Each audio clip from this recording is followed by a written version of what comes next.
There are stories that chill us to the bone, lingering long after we've turned the final page. And then, there's Junji Ito. In this video, we're exploring what makes Junji Ito's work so uniquely terrifying, and why it stays with us long after we've closed the book. Ito's art style is deceptively simple at first glance, clean, detailed lines that create a world almost too real. But it's in this realism that the horror lies. His mastery over line work and shading is what draws us into his world, where the ordinary becomes twisted into something grotesque. Look closely at his use of texture. Ito's meticulous attention to detail, whether it's the fine strands of hair or the lifelike wrinkles on a face, lulls you into a false sense of security.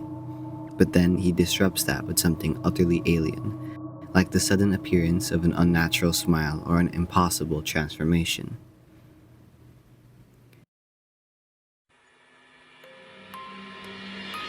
This play on the uncanny valley, the space where something is almost human but not quite, creates an unsettling atmosphere.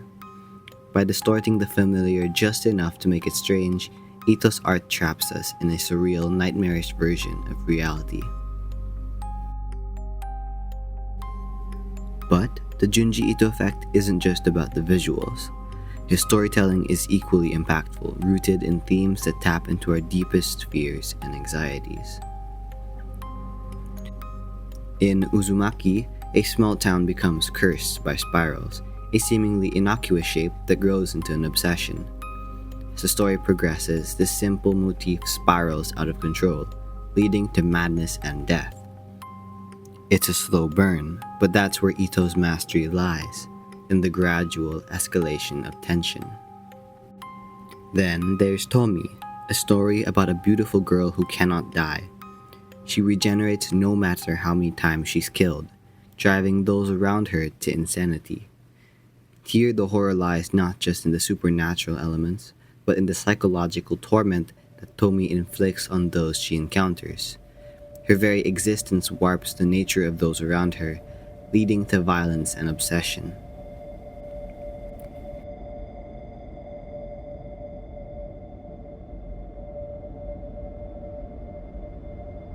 In The Enigma of Amigara Fault, Ito taps into our fear of the unknown. The story features a mysterious mountainside covered in human-shaped holes, each one perfectly fitting a different person. The compulsion to enter these holes, despite the obvious danger, creates a deep psychological terror. It's a story about losing control, about being drawn towards something you know will destroy you. Ito's stories don't rely on cheap scares. Instead, they explore the fragility of the human mind, the inevitability of decay, and the horror of losing control. His characters often find themselves isolated, both physically and psychologically, facing terrors they can neither understand nor escape from. What makes the Junji Ito Effect so powerful is how it taps into fears that are both universal and deeply personal. It's not just about what we see, but how it makes us feel. Helpless, vulnerable, and haunted by the possibilities of what could happen to us. Ito's horror lingers because it is psychological as much as it is visual. It raises questions about our own reality, about the unknowing lurking within our everyday lives, and the thin line between sanity and madness. And that is why Ito's stories stay with us long after we've closed the book. The Junji Ito Effect is more than just a scare. It's a haunting that gets under your skin and into your mind, making you question the world around you.